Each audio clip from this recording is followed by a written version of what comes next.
Police and National Guard troops are fortifying Washington, D.C., as we mentioned, ahead of President-elect Joe Biden's inauguration on Wednesday. As Bofta Yimam explains, other state capitals around the country are also bracing for protests.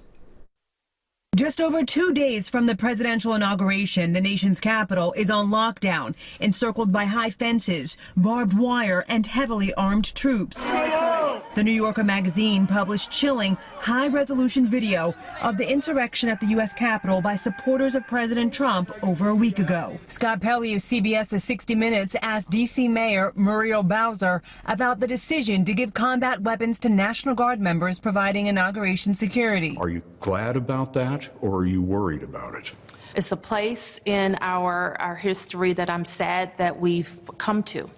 American troops should not have to be armed against their fellow Americans. But what we saw was an unprecedented attack on our democracy and the cradle of that democracy. A new CBS News poll finds more than 70% of Americans feel U.S. democracy is threatened. Protesters turned up at the State House in Columbus, Ohio, Sunday. In Lansing, Michigan, armored trucks took position, with a number of demonstrators on hand. Here in Washington, law enforcement remains on high alert with elevated threat levels, especially around areas near the Capitol building. Across the U.S., federal and local investigators are making daily arrests of those accused of storming the Capitol building. Authorities say this man, Edward Jacob Lang, pointed himself out in photos of the riot on social media and was arrested in New York. In Nashville, these three allegedly involved in the Capitol invasion were brought into custody. More than a third of governors have called out the National Guard to help protect their state capitals